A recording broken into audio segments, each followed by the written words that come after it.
morning everyone and welcome back to Connect to Muses vlog. এখন ঘড়ির কাঁটায় বাজে 9:45 8:45 সকালবেলা। আমরা অনেকক্ষণ ঘুম থেকে উঠেছি আর আজকে এত হ্যাপি কেন জানো? কারণ আজকে আমরা বাড়ি যাচ্ছি।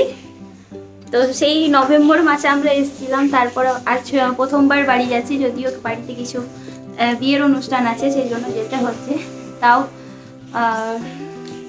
সমস্ত কিছু সকালবেলা উঠে তাড়াতাড়ি করে সমস্ত কিছু করে নিয়েছি। চান টান হয়ে গেছে, আমি রেডিও হয়ে গেছি। আর এখানে আমার বেবি হেয়ার বেরিয়েছে, কিন্তু বেবি হেয়ার বেরোলে লোক খুব খুশি হয়, কিন্তু আমি মোটেও খুশি নই, কারণ এই চুলগুলো এরকম সিংহের মতো এরকম উঠে থাকে আমার। তো যাই হোক, আমরা একটু পরেই বেরিয়ে যাব, পাপায়ের হয়ে গেলে আমরা বেরিয়ে পড়বো। তো এইদিকেও সমস্ত কিছু হয়ে গেছে, দেখাই তোমাদের। বেডরুম ক্লিন করে দিয়েছি সব।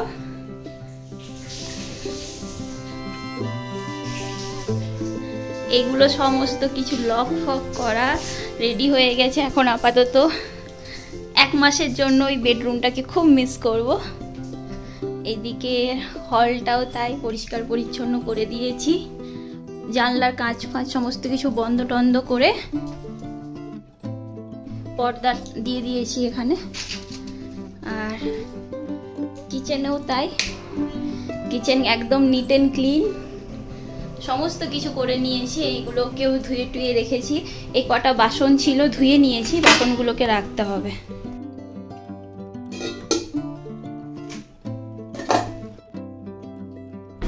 কটা বাসন ছিল সেই কটা সমস্ত কিছু ঢুকিয়ে নিলাম। ফ্রিজ ট্রিজ সমস্ত কিছু পরিষ্কার করে বন্ধ করে দিয়েছি। তো আমাদের লাগেজ দুজনের দুটো, এখানে হ্যান্ডব্যাগ, এখানে একটা হ্যান্ডব্যাগ, এইটা একটা। জামা কাপড়ের টেবিল এখনও আমাদের নেওয়া হয়নি, তো এরকম করেই রাখা আছে। আর সুর এক যেটা বাইরে থাকতো সেটাকে ভেতরে এনেছি, এই চেনগুলো লাগাতে হবে।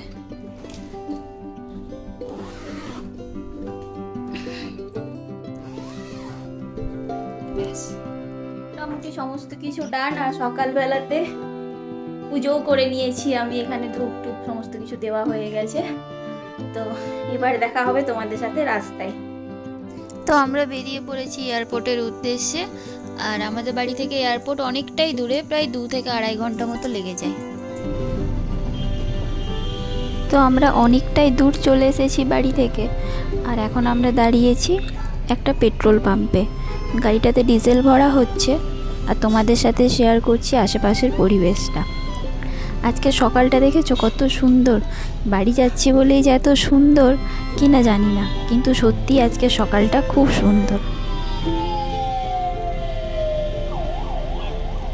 যারা বাইরে থাকে তারাই জানে যে দীর্ঘ অনেক দিন পর যদি বাড়ি যাওয়া হয় তাহলে তার আনন্দটা কী।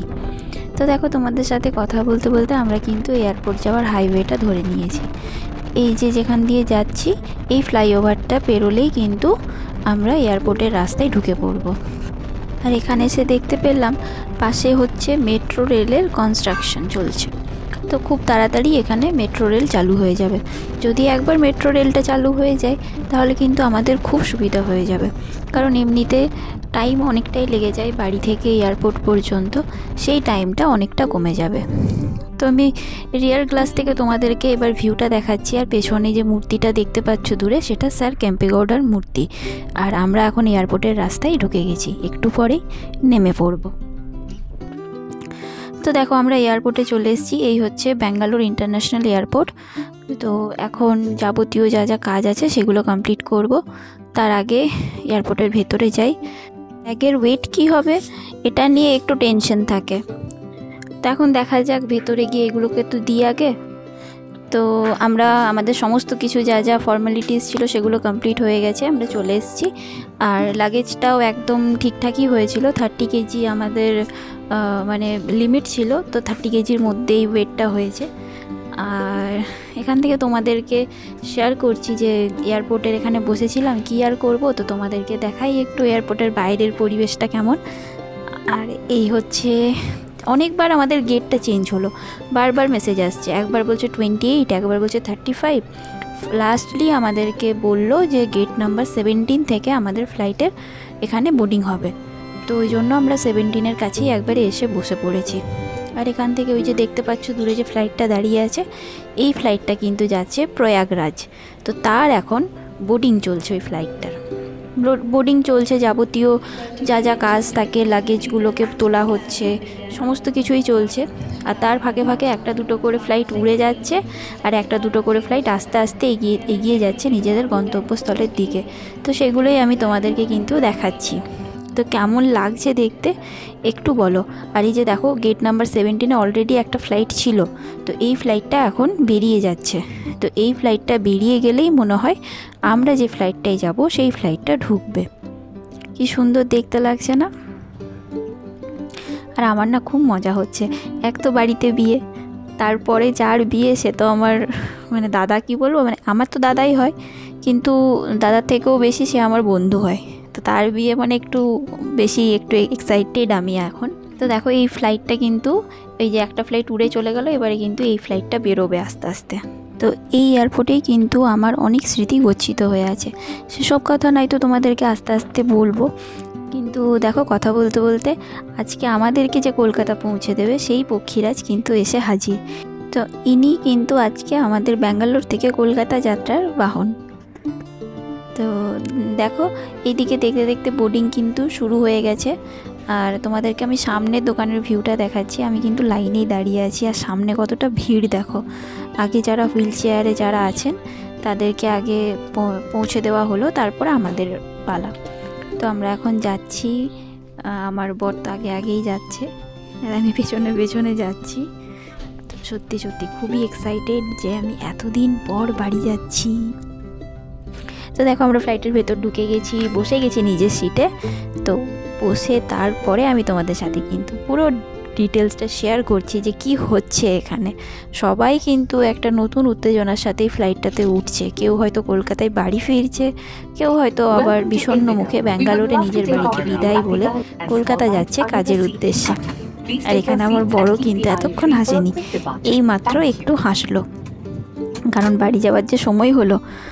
আর বলতে বলতেই দেখো আশেপাশের যে প্লেনগুলো যেগুলো যাচ্ছিল, যে ট্রাফিকটা ছিল সেটা কিন্তু অনেকটাই ক্লিয়ার হয়ে গেছে। আর তখন যে ফ্লাইটগুলো যেদিকে যাচ্ছিল এখন আর সেই দিকে যাবে না, এখন যাবে উল্টো দিকে।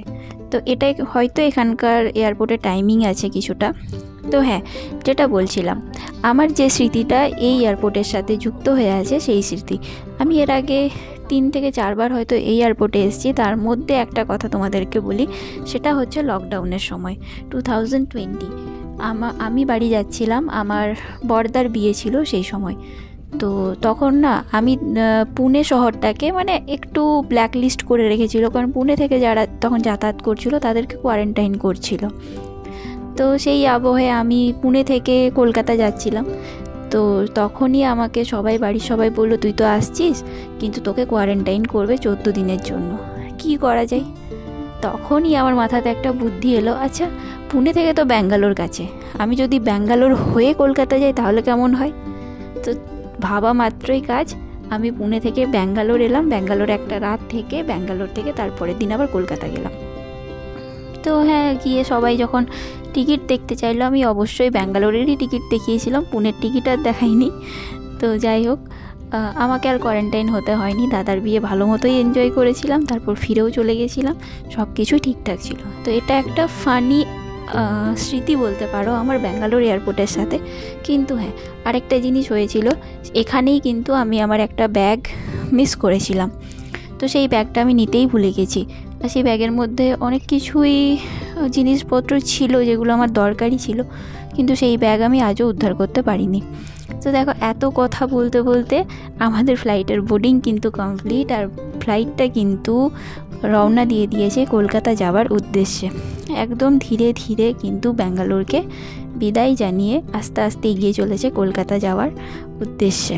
ব্যাঙ্গালোর থেকে কলকাতার ডিস্টেন্স যেহেতু 2200 কিলোমিটার, তাই আমাদের ফ্লাইটের আজকে সময় লাগবে ওই 2 ঘন্টার মতো। তবে আমি যে এই 2 ঘন্টাতে অনেক কিছু দেখতে পাবো, তাই আর কোনো কিছু মিস করা যাবে না। তো দেখো বাইরের পরিবেশটা কি সুন্দর।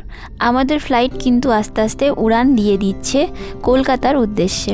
তো এর মাঝে জানিয়ে রাখি, এই ফ্লাইটে কিন্তু খাবারের আয়োজন ছিল, যেমন কিছু ফল ছিল, কিছু স্ন্যাক্স ছিল, কিছু জুস আইটেম ছিল, আর জার্নিটাও কিন্তু বেশ মজার। তা আপনি যদি বেঙ্গালুরু থেকে কলকাতা যেতে চান তবে এই রুটের ফ্লাইটে যেতে পারেন। এই রুটের ফ্লাইট কিন্তু অনেকটাই সহজ ও আরামদায়ক হয়। তো দেখো আমাদের ব্যাঙ্গালোর সিটিটা কিন্তু একদম ছোট্ট ছোট্ট হয়ে অঙ্কুরিত হয়ে যাচ্ছে নিচে। এই শহরের চেনা রাস্তা, বিল্ডিং সব কিছু কেমন দেশলাই বাক্সর মতো লাগছে দেখতে। আর কিছুক্ষণের মধ্যেই কলকাতা পৌঁছে যাব। তো আমরা ধীরে ধীরে কিন্তু আকাশের ওই ওপরে উঠে যাচ্ছি। আর ওপর থেকে দেখো আমাদের ধরতিমাকে কত সুন্দরই লাগছে দেখতে। আর এটা হচ্ছে ব্যাঙ্গালোর সিটি। তো তোমাদের কেমন লাগছে একটু আমাকে কমেন্ট সেকশনে জানাবে কিন্তু। আর সত্যি এই দৃশ্যটা কিন্তু খুবই মনোরম। তবে একটাই আক্ষেপ, আজকে আকাশে কিন্তু কোনো মেঘ নেই। একটু যদি মেঘ থাকতো তাহলে কিন্তু আরও একটু এই জার্নিটা ভালো লাগতো। কিন্তু তাও সব কিছুই স্পষ্ট যখন দেখাই যাচ্ছে তখন সেটাও ভালো লাগছে দেখতে। খুবই ভালো লাগছে উপর থেকে নিচটা দেখতে। তো হয়তো আর কিছুক্ষণের অপেক্ষা, তারপরেই আমরা পৌঁছে যাব কলকাতার আকাশে। তো সেটার জন্যই ওয়েট করে আছি। আর চোখ কিন্তু একদম জুড়ে আসছে, এতটা ঘুম আসছে। দেখি কতক্ষণ জেগে থাকতে পারি, তারপরে হয়তো একটু ঘুমের দেশেও চলে যাব।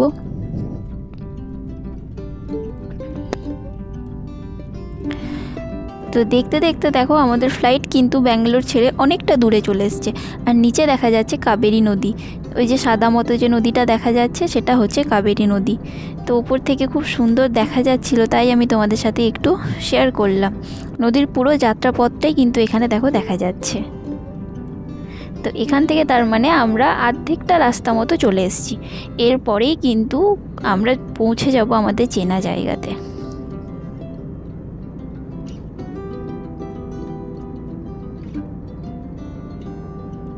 কি আমার কলকাতার বন্ধুরা, চিনতে পারছো তোমাদের নিজেদের শহরকে? ওপর থেকে কতটা সুন্দর দেখতে লাগে, কতটা কালারফুল দেখতে লাগে। তবে কলকাতার আজকের আকাশ কিন্তু খুব সুন্দর। যেহেতু এখন এটা পড়ন্ত বেলা, তাই সূর্যের রং কিন্তু সোনালি। আর এই সোনালি আবহাওয়াতে এই শহরটাকে কিন্তু খুব সুন্দর দেখতে লাগছে। তো দেখো আমাদের ফ্লাইট কিন্তু মাটি ছুঁচ্ছে আস্তে আস্তে কলকাতার। আর কলকাতাতে এসে বা বেঙ্গলে এসে এই একটা জিনিস দেখতে পাই, চারিদিক সবুজ আর সবুজ, যেটা আমরা ব্যাঙ্গালোরে খুব একটা দেখতে পাই না। তো বাড়ি যাওয়ার একটা এক্সাইটমেন্ট আলাদাই থাকে, আমাদেরও তাই। তো এসে পরে খুব খুশি। আর এই ফিলিংটা কখন হতো জানো, যখন আমি আগে বাইরের একটা রাজ্য থেকে বাড়িতে ফিরতাম তখন ঠিক যেরকম অনুভূতি হতো আজকেও কিন্তু ঠিক সেই অনুভূতিই হচ্ছে। আর মাত্র কয়েক ঘন্টার অপেক্ষা, তারপরেই আমরা পৌঁছে যাব নিজেদের চেনা মানুষগুলোর কাছে। তো এই হচ্ছে কলকাতা ইন্টারন্যাশনাল এয়ারপোর্ট। তো আমি পুরো যাত্রাপথটাই তোমাদের সাথে শেয়ার করলাম। কেমন লাগলো আমাকে একটু জানাবে কমেন্ট সেকশানে। খুব যদি ভালো লাগে ভিডিওটা প্লিজ লাইক করে দিও, একটা শেয়ার করে দিও তোমাদের বন্ধুদের সাথে। আর দেখো বেরিয়ে গেছি আমরা। তবে আমি এই ভ্লগটাকে এখানেই এন্ড করলাম। তাহলে রাখি, নতুন বন্ধু হলে আমার চ্যানেলটাকে সাবস্ক্রাইব করে দিও, পাশে থেকো। দেখা হবে অন্য কোনো দিন অন্য আরেকটা ভ্লগে।